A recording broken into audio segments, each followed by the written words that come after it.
mama, it's so beautiful. Now you hear my voice, dulcet tones. Whoa, is that the banana guy? Whoa, look at this. We got people in my chat. Look at us go. My goodness, people showing up for the lecture. Say hi. Oh, I left my water? What is wrong with me? Literally just filled it, left it on the desk. Quick, run. Oh, God.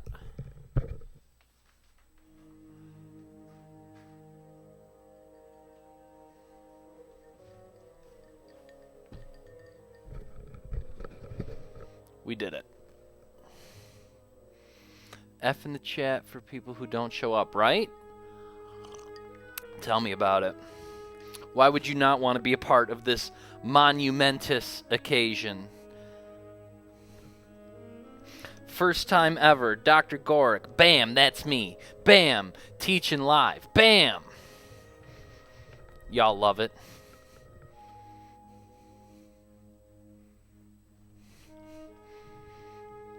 We're just checking out that beautiful Modest Mazursky.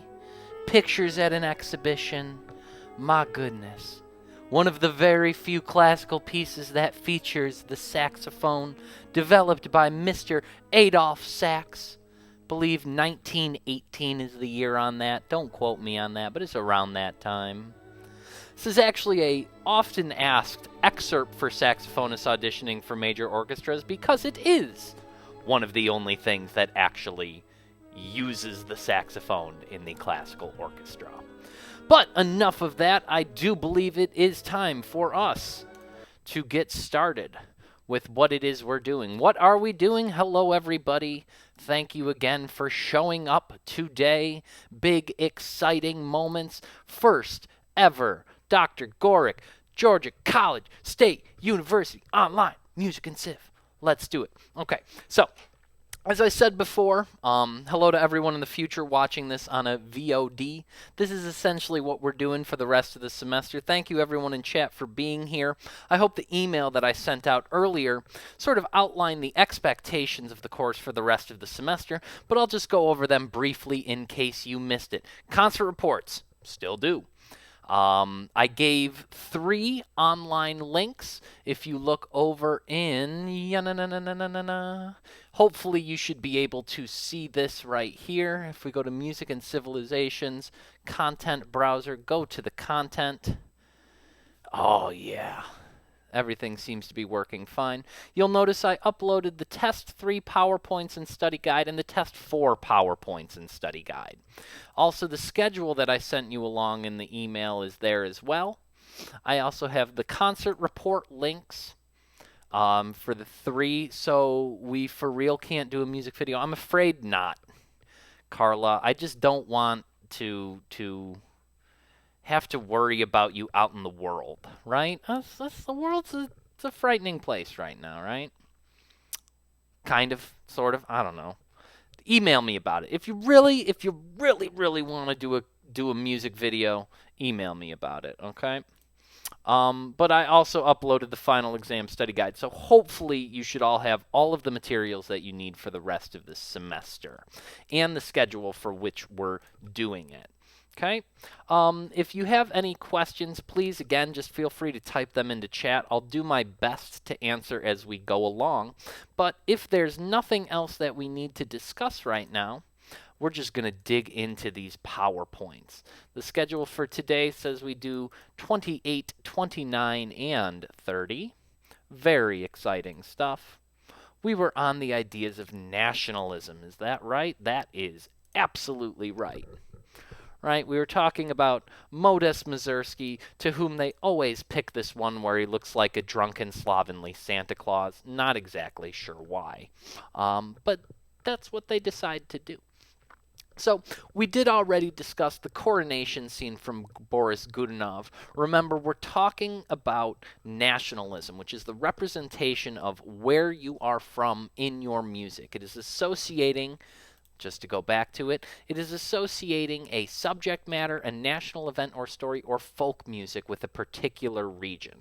Remember, this is sort of going off of the ideas of program music that we've seen before. Remember, that started off with Vivaldi back in his Four Seasons. We saw it more with Berlioz and his program symphony, the Symphonie Fantastique, right? Nationalism is essentially an extension of the idea of program music applied to a particular region or nationality. Okay? So again, we discussed the Russian Five, the three important ones, Borodin, Rimsky-Korsakov, and Mussorgsky. And again, the coronation scene from Boris Godunov, where we see many sort of ideas of Russian nationalistic music. We're using a Russian folk song. We're using the whole tone scale, which is actually more of a 20th century idea. We use mixed meter, which we have seen a little bit before as well. And then the bass voice is representative of that strong Russian voice, right? Whereas the bass was usually the bad guy or the silly guy in classical opera. In the Russian tradition, the bass voice signifies strength, and so our ruler, our Boris Godunov, our heroic figure, is going to have that bass voice. So, that was Mussorgsky. Again, the piece that I was playing before the class was his Pictures at an Exhibition, in which he wrote music for the artworks of many Russian nationalistic artists. Very cool. Again, I highly suggest that you look at the art and listen to that. It's very good. And again, for a little twist on that, feel free to check out Emerson, Lake, and Palmer's version of Pictures at an Exhibition. Very good stuff.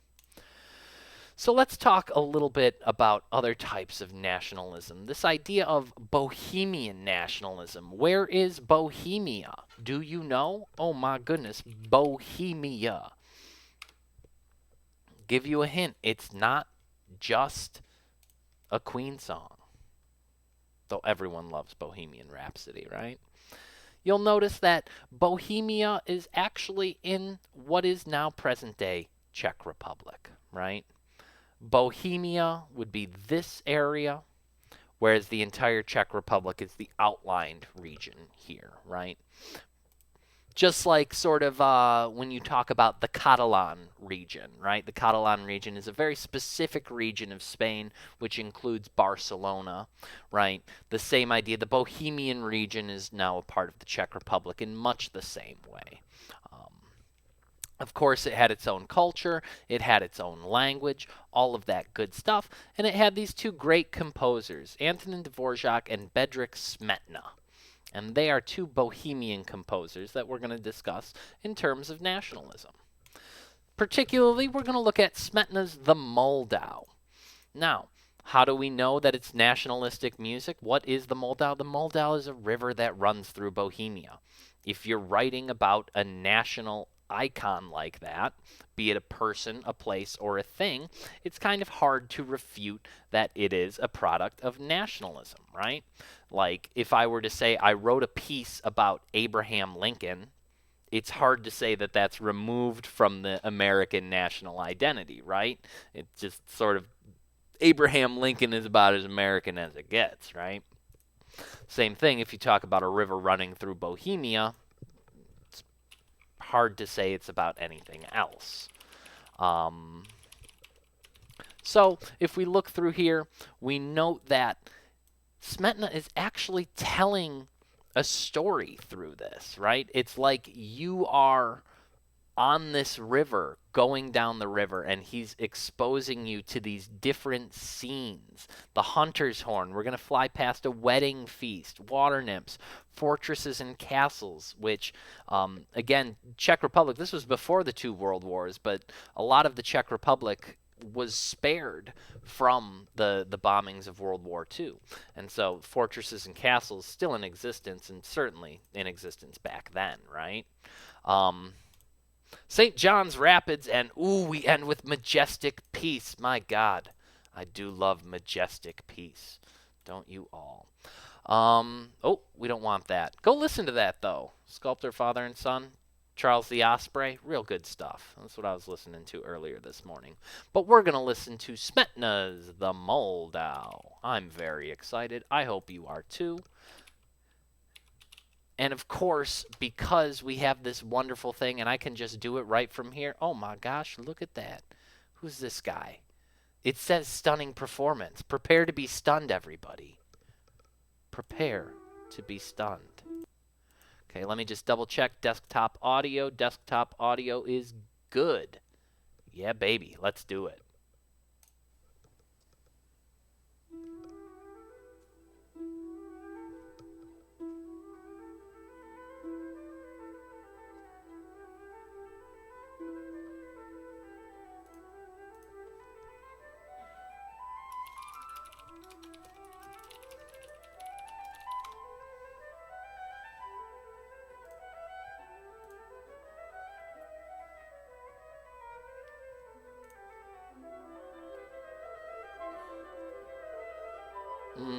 Listen to all that watery sounding stuff, right? When we get to the French Impressionism, we'll sort of talk a little bit more about that.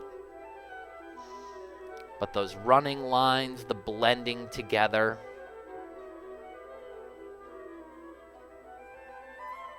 Little eddies and rapids. And then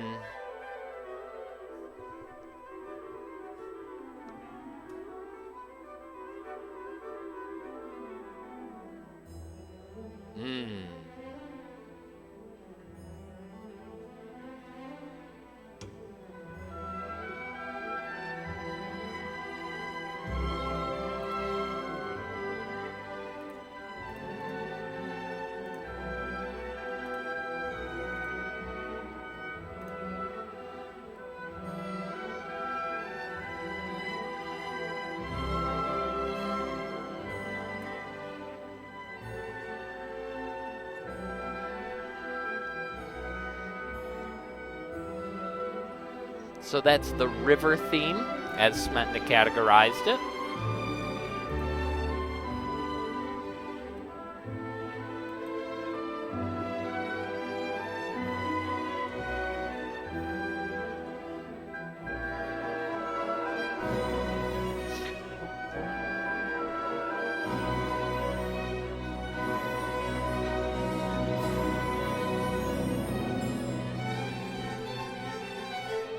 The merging of the scene of the river, the two springs, with the river theme. Remember that these were things that composers thought about, the dividing of themes, and particularly what they represented. You remember that Vivaldi in his Four Seasons put in notations in the score about what was happening. Smetna didn't go so far as to put it into each player's parts, but it is there, I promise.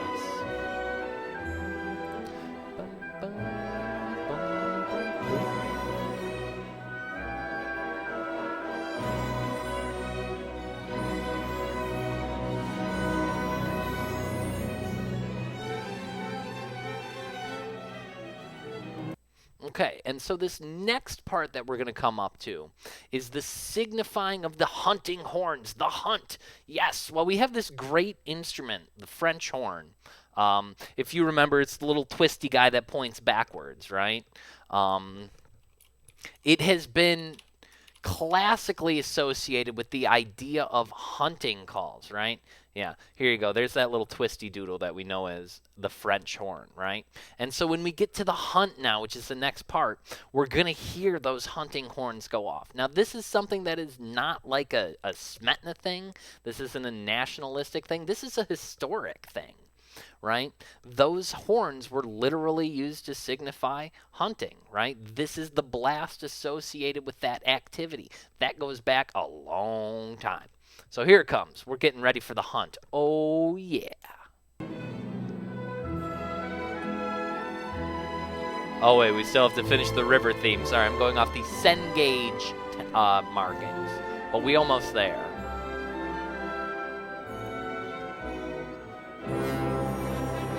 There we go.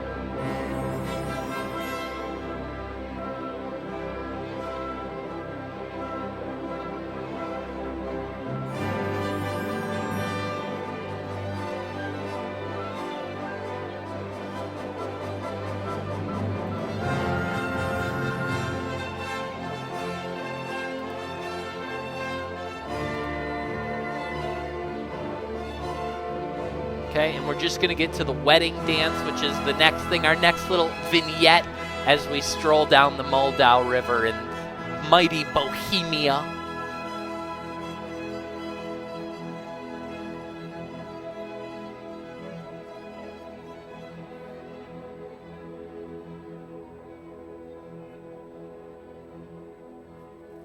Here we go. Now we're going to a wedding. Get ready.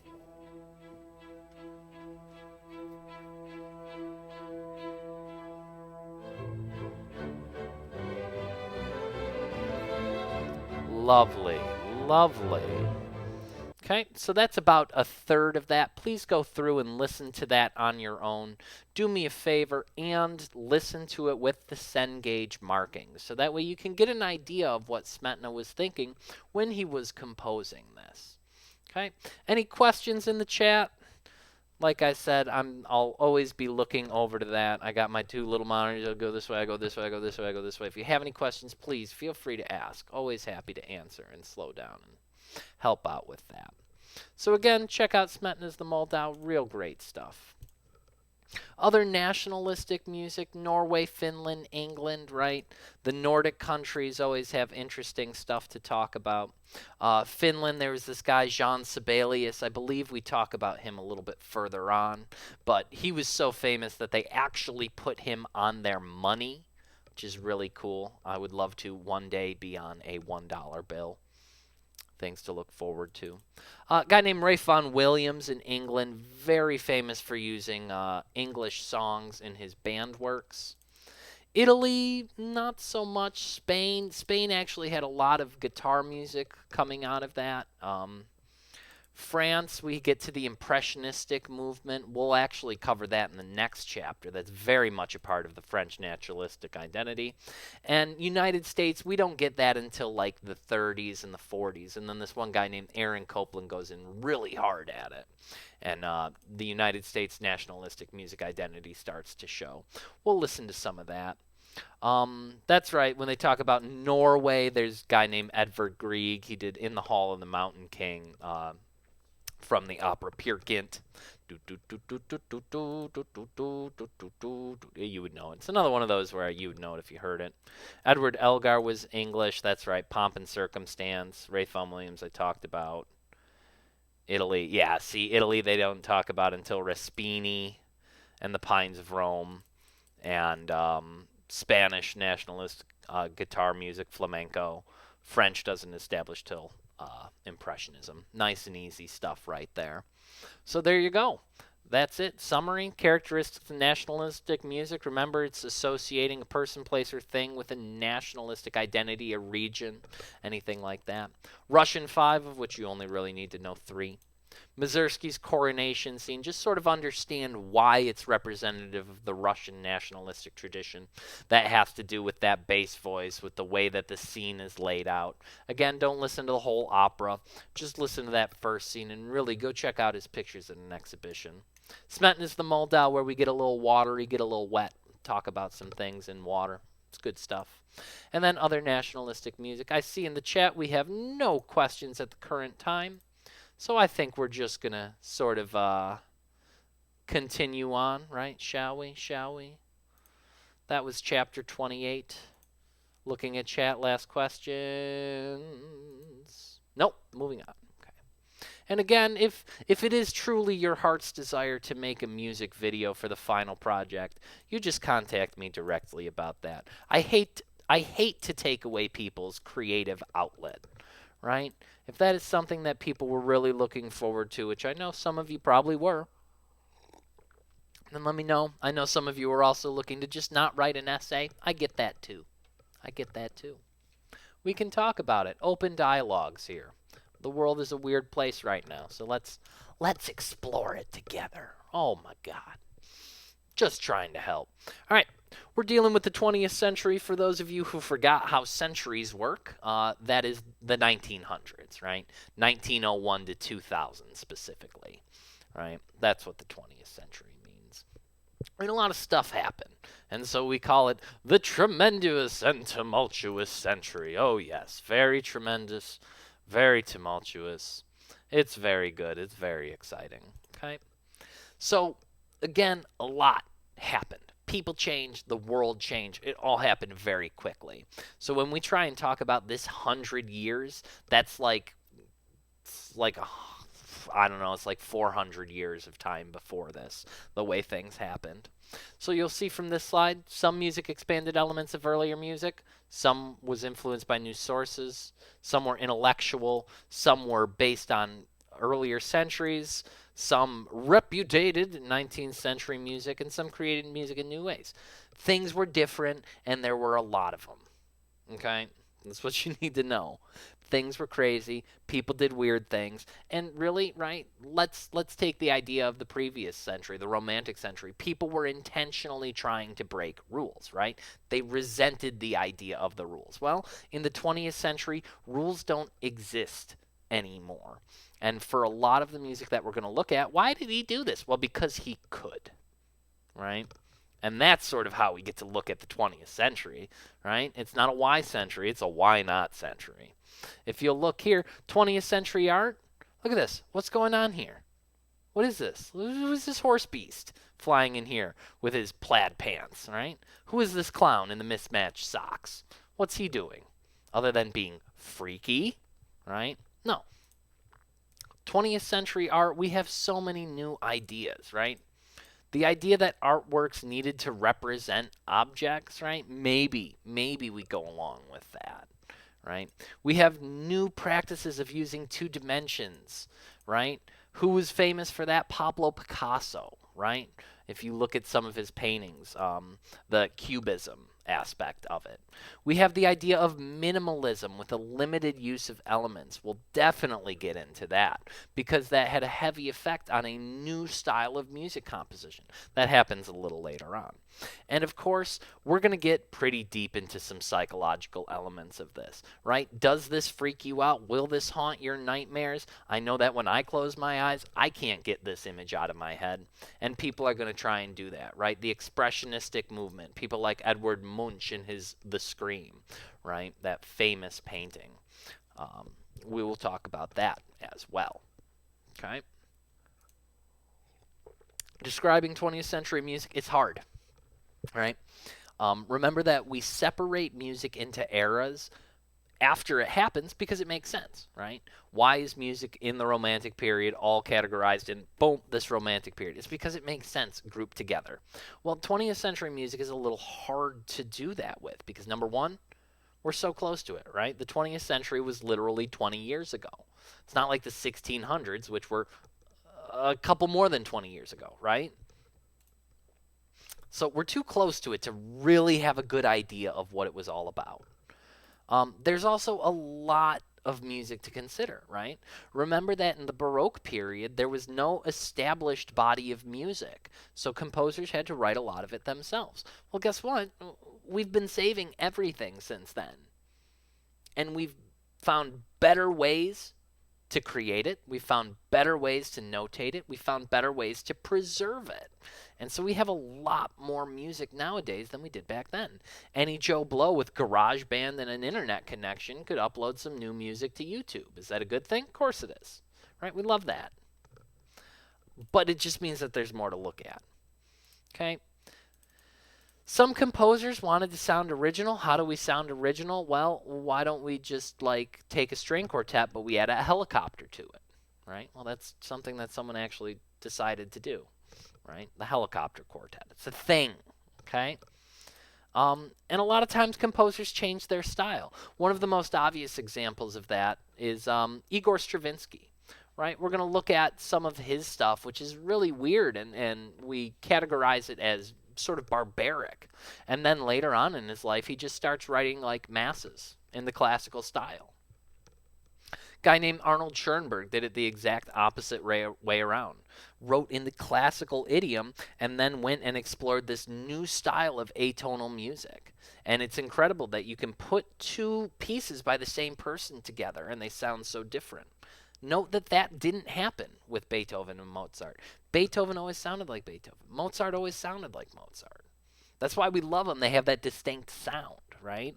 That's part of their allure. But with these new composers, they don't want to do that. They don't have to do that, right? It's wonderful. It's an exciting part about it.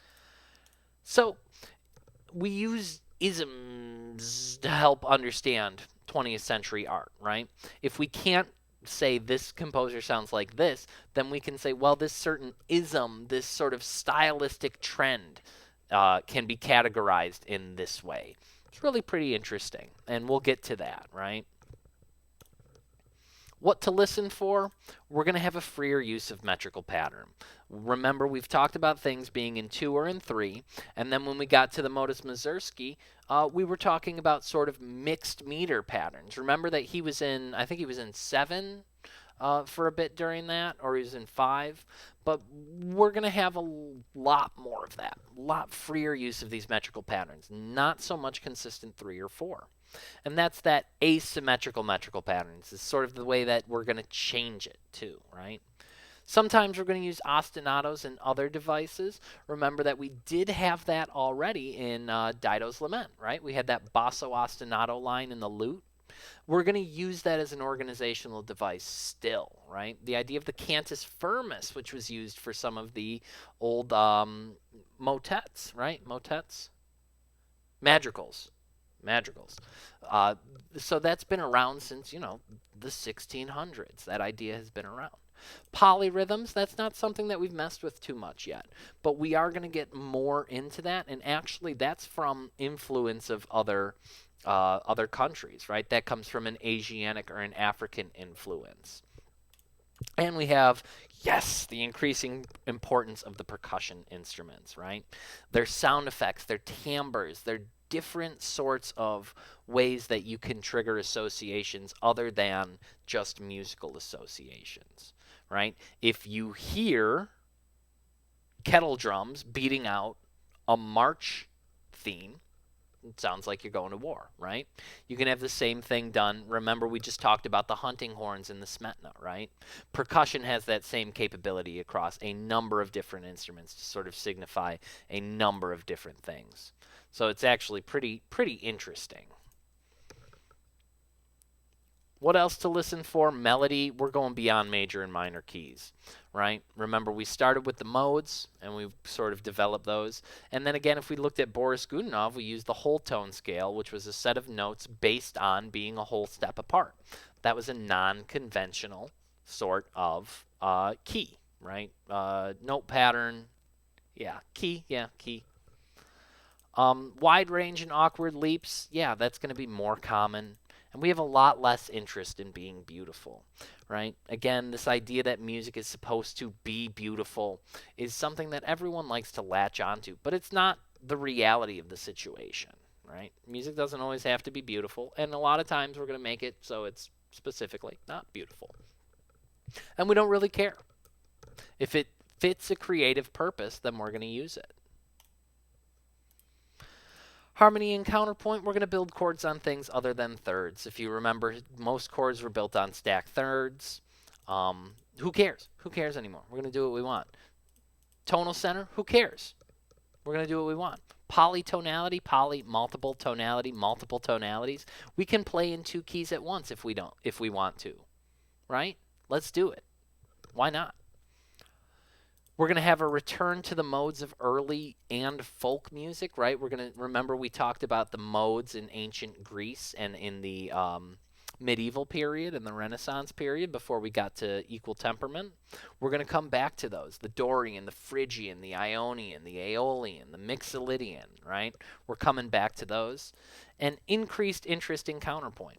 If it feels like your brain is being torn in 2 different directions at this point, that's probably correct, right? Because not only are we looking forward to new ideas and new interesting things that we want to do, but we're also looking back to what has come before this, right? All of this is locked into itself, right? It's not one or the other. Sometimes it's both. And particularly with a piece that we're going to look at later by a woman named Ruth Svelish-Toft, she incorporated contemporary ideas with the Concerto Grosso to give us a really interesting mix. So it's not one or the other, but it's both, and sometimes it's both at the same time.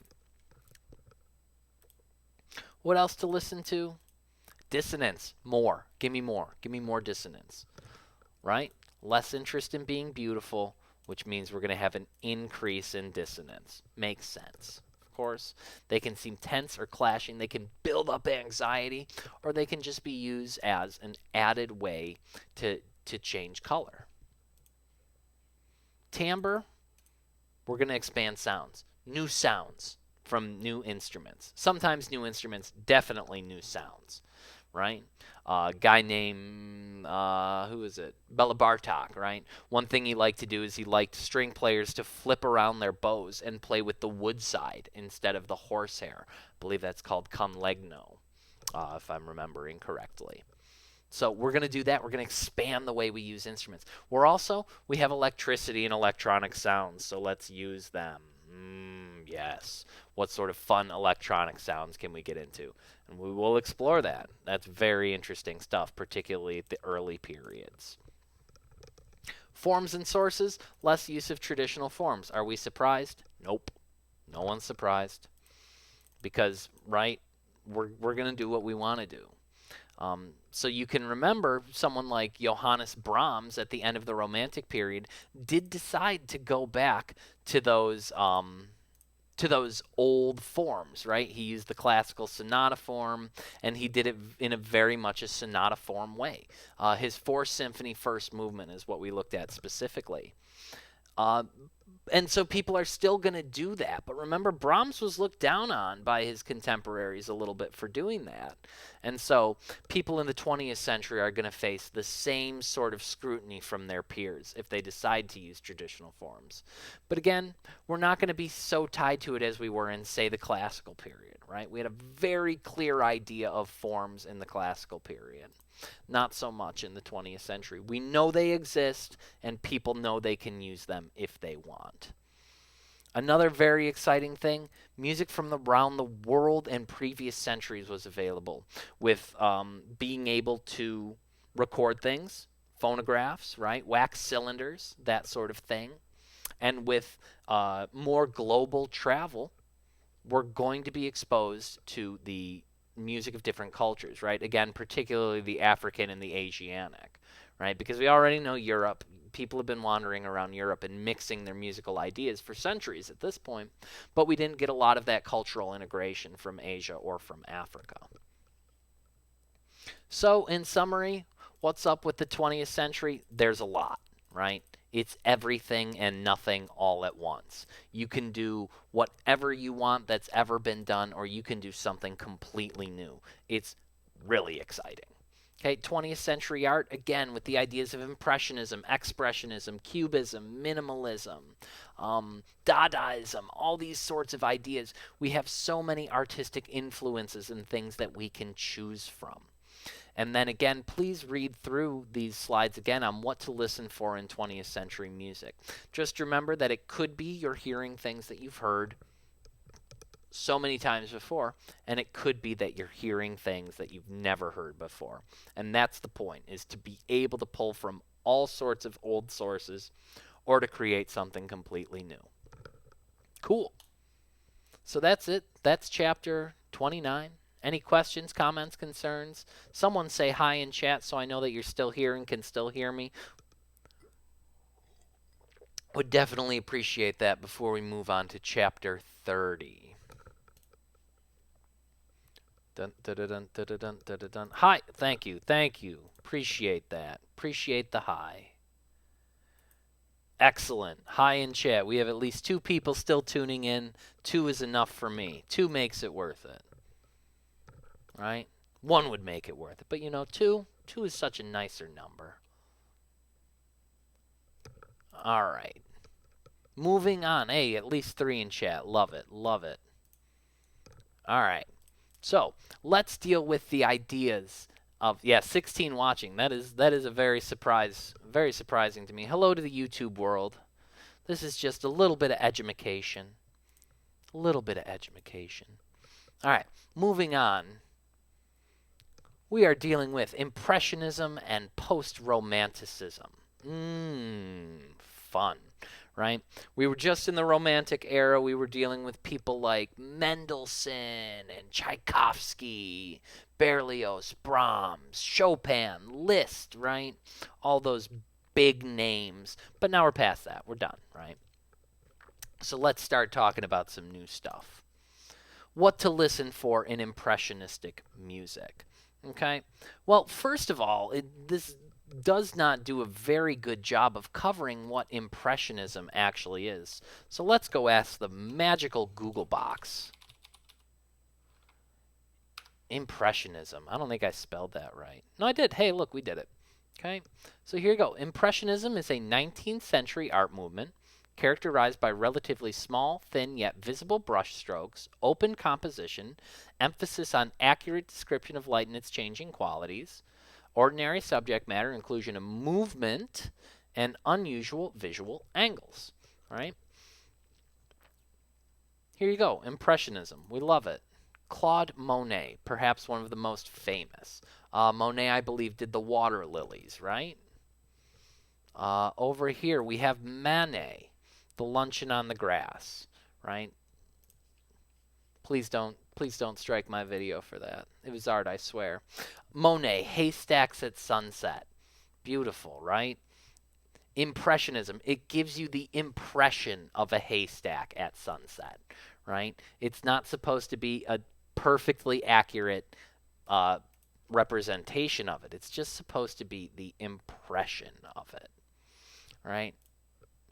And so again, notice that perhaps the least important part of this composition is the face, intentionally blurred, right? What's more, but look at the detail on the dress as compared to that, right? All of this beautiful patterning on this dress. He easily could have done the same thing for the face up here, but it is the intent of the author to just give you the impression of the human face and not actually present it to you, right? If we wanted to have a portrait of a person, we'd go look at some Renaissance art, right? Because that's what they did. But this is Impressionism. It's not about that. So again, impressionistic artists, Monet, Renoir, Manet. What are you noticing about all these names? Matisse, Pissarro, Cézanne, Degas, Cassatt, right? They're all French. They are all French. Okay? So it's important to know that the impressionistic movement started in France. Right? Will that be a test question? You bet your bootstraps it will be. Okay, so what to listen for in impressionistic music? We're going to have smaller orchestras. Remember that I said as time goes on, two things happen. Pieces get more difficult, orchestras get bigger, right? Impressionistic music is the one place where that starts to change, right? We're just going to have this very select set of music, impressionistic music and post-impressionistic, in which we introduce smaller chamber orchestras. And of course, we're still going to have the gigantic orchestras of the symphony, right? People like Bruckner during this time. Mahler, which I did a concert report on. Orchestras are still huge, but for impressionistic music, we're going to have smaller orchestras. We're going to use more subtle tonal colors. What does that mean? What does that mean? Oh, blending subtle tonal colors, and so we're impressionistic composers. Yeah, right? And so it's essentially trying to do the same thing with musical notes that the artists were doing with their lines, right? If you look at the impressionistic art, Starry Night, the blending of the lines, right? We're going to try and combine our musical notes the same way these artists are blending their colors, right? It's a cool idea. It's a very cool idea. Chords often moved in parallel motion. That was a big no-no in 18th century, 19th century composition. But that's going to become one of the keys of impressionistic music. We also add notes to the chord. Well, we talk about that in the Romantic period, how we're going to add more tones in order to make these chords sound different. We're getting away from this being built on thirds because we've heard that for, 300 years now, right? Composers want to try something different. What to listen to? More subtle and blurred rhythm, right? Remember we talked about the idea of rubato during the Romantic era. We're going to turn that on its head a little bit, right? Where we're not only going to do a little bit of rubato, but we're also going to change your expectations of where beat one is and things like that. We're going to have a weaker tonal center. We're not going to focus so much on returning to the tonic. Many works are rather short and programmatic, right? We just got done dealing with program music, and so we're going to talk about it a little more. A lot of impressionistic music is program music because what are we doing? What's the music trying to do? It's trying to give you the impression of something. Bing, bang, boom. Love it. And one of the great parts, usually there's no message. You just get to sit back and enjoy it, right? Let's listen to Claude Debussy's Clair de Lune. Look at this wonderful picture. We are in an era now where we can get actual pictures of people. This is not a computer-generated image. This is not a rendering. That's an actual picture. Cool.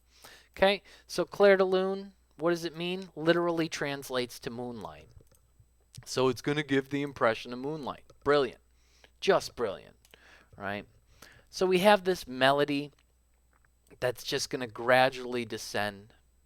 Notes seldom change at the beginning of the measure. Remember, the beginning of the measure is what we call the downbeat, the first beat of a new measure, and it's the strongest beat. And so what Debussy does is he intentionally tries to take the emphasis away from that downbeat. It's mainly at a soft dynamic level because remember, this is moonlight. Is moonlight loud and obnoxious? No, it's soft, right? And this is in an ABA form with a slightly contrasting B section. Let's listen to it. I want to watch it too.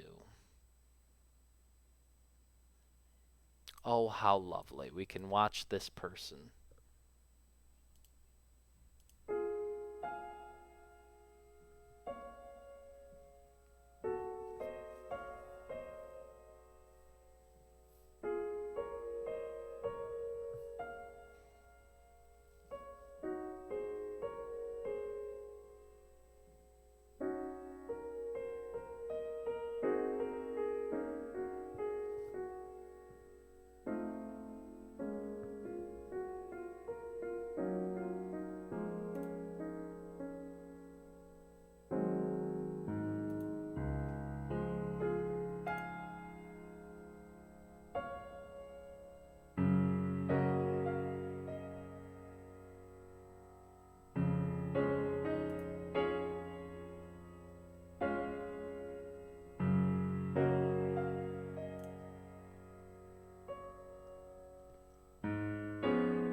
And now on to the contrasting B.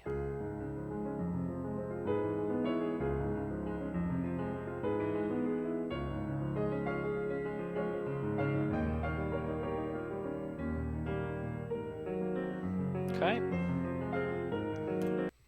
Go ahead and listen to the rest of that yourself. What a beautiful piece.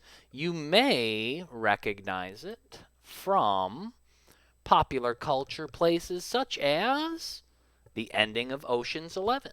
Wonderful. It's the scene where they're looking at the fountain. Or from the game series The Evil Within. It's what plays in the save rooms. The great part about this music is that it's not under copyright anymore, right? Copyright exists, I believe, in a 75-year stretch. So if you can find someone who can play that you can use that music for free. Isn't that lovely, right? Copyright is a funny thing. Oh, apparently it's in Twilight too. Good to know. No problem with the visual. I'm glad this all works out and I can do it live. We love it. If anyone is watching the VOD, I don't know if the videos will play the music, but you can see the title of the videos I choose, so you can find them by yourself without a problem, right? And so again, that's Clair de Lune by Claude Debussy. Means literally moonlight, right? Beautiful piece, impressionistic work for piano. Let's look at this guy, Maurice Ravel. He wrote a piece for the Ballet Russe, right? That is the Russian ballet. It was headed by a guy, God, I always forget. There were two of them. There was the impresario and there was the choreographer. One of them was Diaghilev and one of them was Nijinsky. But we're going to actually talk about the Ballet Russe more when we get to talking about Igor Stravinsky. But the Ballet Russe was just this famous Russian ballet company, right? Toured the world. Okay. We're going to listen to Daybreak, part of the suite number 2 from the ballet. Hey, we're talking about impressionistic music, and it's a piece called Daybreak. What do you think it's about? What do you think the impression is supposed to give you? I think you'll figure it out. Okay. Ooh, very sensuous melody. We love sensuous melodies. Rippling notes provide a backdrop. Rippling notes, we'll hear that. And the voices are going to come in and they're going to sing on a neutral syllable, right? Sort of like that almost Bugs Bunny sort of thing to it. Let's check it out. Gotta find a YouTube video. Daybreak by Ravel. Okay. Yeah, it doesn't look like we actually get a video for it. We'll just get the audio. Here we go.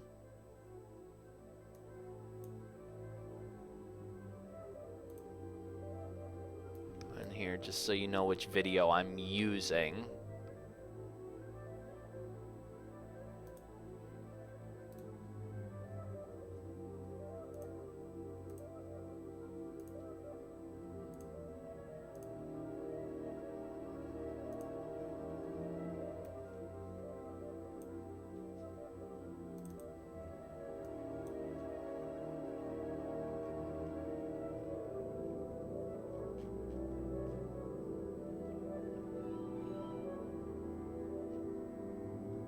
Wait a second.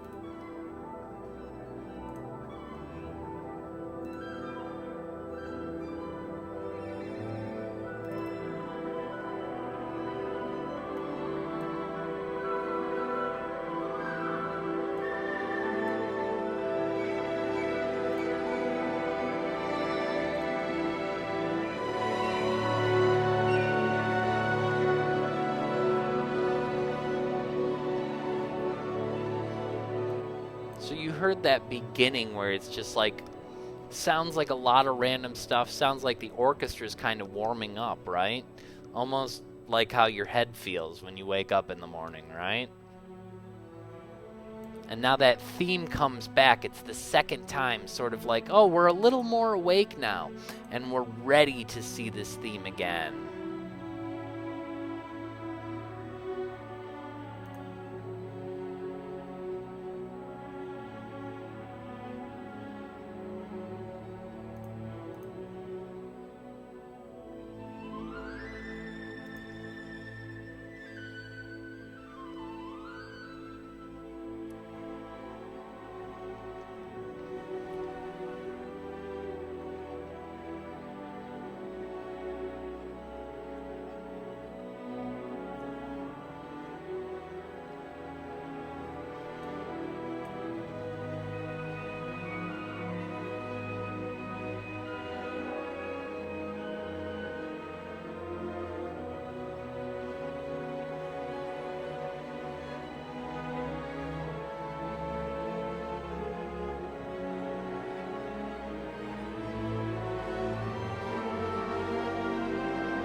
Oh, lovely. It's all so lovely. Right? Does it ever get to the point where you're not thinking this is part of daybreak, right? It's supposed to feel like morning. Ah, lovely. We love it. And again, it's not that, hey, wake up, bing, bing, bing, it's morning. No, it's just the impression of morning, right? We're just supposed to give it to you, and your mind is supposed to take it where you want it to go, where it feels comfortable to you, where it makes sense to you. Remember, music is a personal experience, and all we can do with impressionistic music is sort of give you the idea.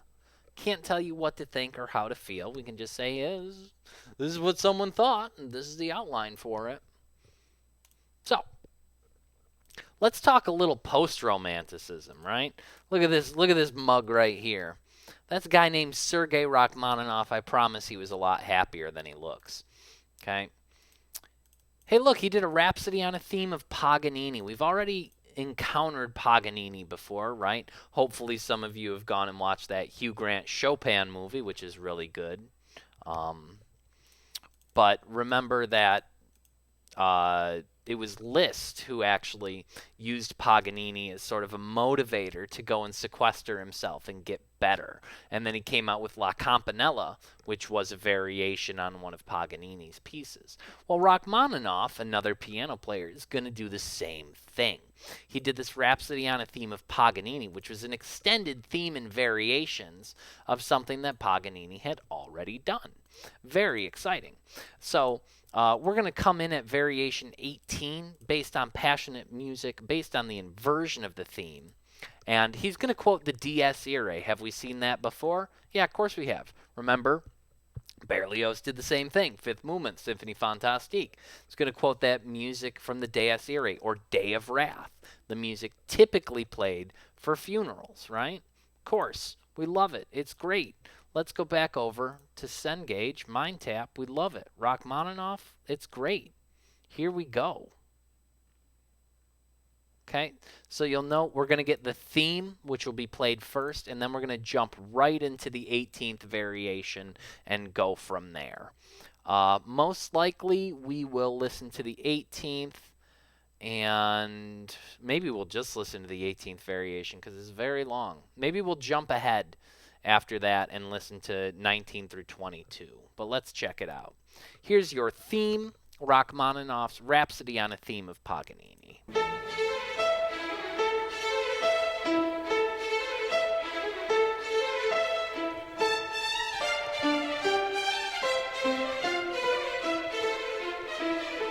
There it is.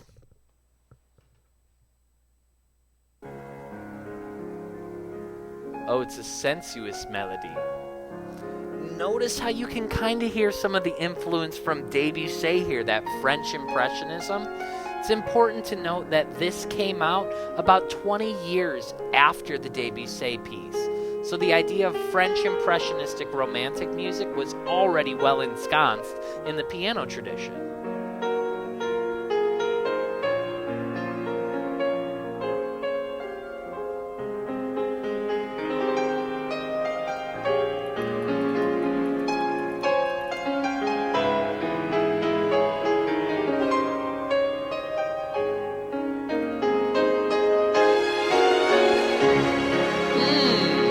Oh, yeah.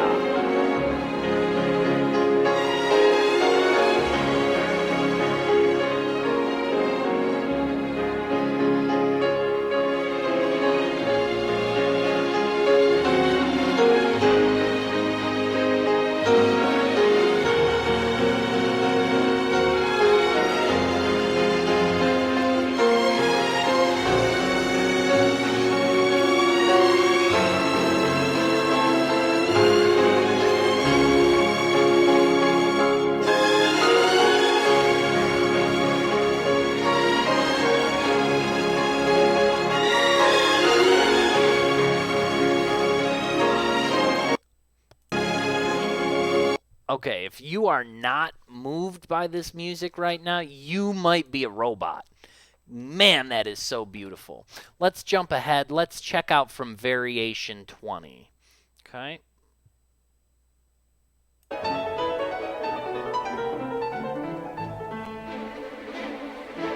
Oh, no, never mind. I lied. I want variation 19. It's so good. Here we go. This is right after that beautiful one.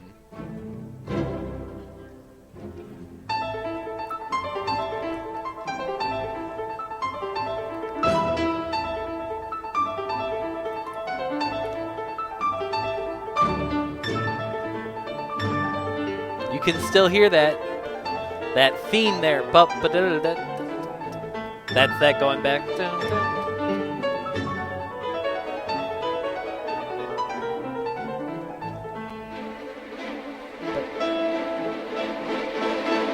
Variation 20.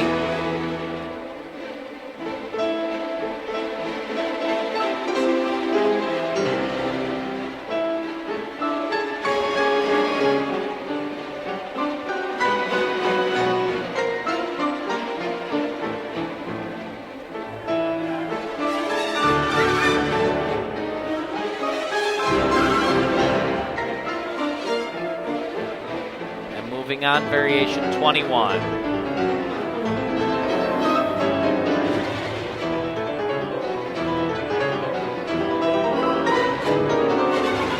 Okay, I gotta stop it there because it's too cool. It's too cool. You gotta listen to the whole thing. You really do. It's so good.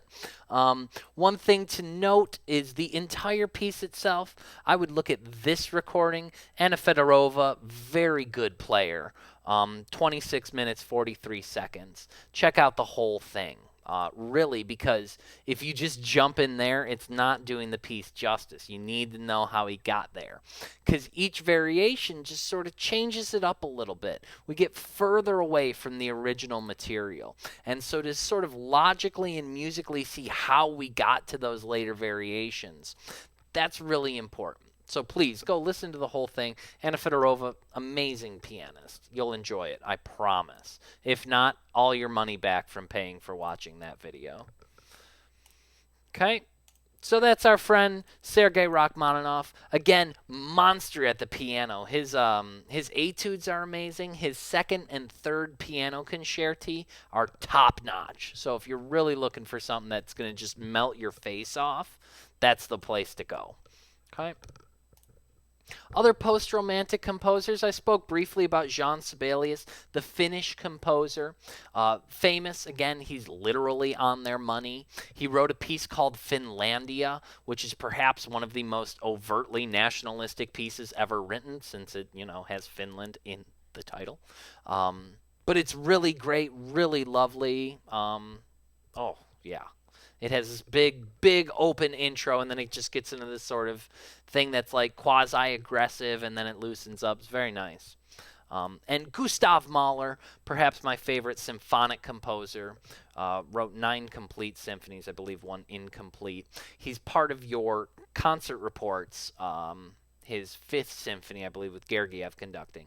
Just amazing symphonic writer, master of texture. Also wrote the Kindertotenlieder, the songs for dead children, the song cycle. That's sort of an extension of the typical song cycles of the Romantic period by people like Schumann, Schubert, things like that. Definitely worth checking out. Wrote great symphonies and other great concert music. So summary, what to listen for in impressionistic music. Again, knowing that it's a French tradition. It came out of art like so many of our other traditions, and it's the iconic French sound of this period. And again, we looked at Claude Debussy's Clair de Lune and Maurice Ravel's Daybreak from Daphnis and Chloe. And then for a little post-romantic music, we dealt with Rachmaninoff and his Rhapsody on a Theme by Paganini. That's it for the lecture for today. Please remember that you do have Cengage. All of the due dates for Cengage are set. All of the chapters will be due a week after the lecture. Remember that the schedule is up on Georgia View. Be sure to look at that so you know when your tests are coming up, so you know what the class schedule will be like. Other than that, please get me your paper topics. Email me, and just so you can confirm with me. Or if you really want to do a music video, email me about that, and we can discuss it. Other than that, thank you so much for joining me here today. We'll do it all again on Thursday. Thank you, everyone. Have a good day.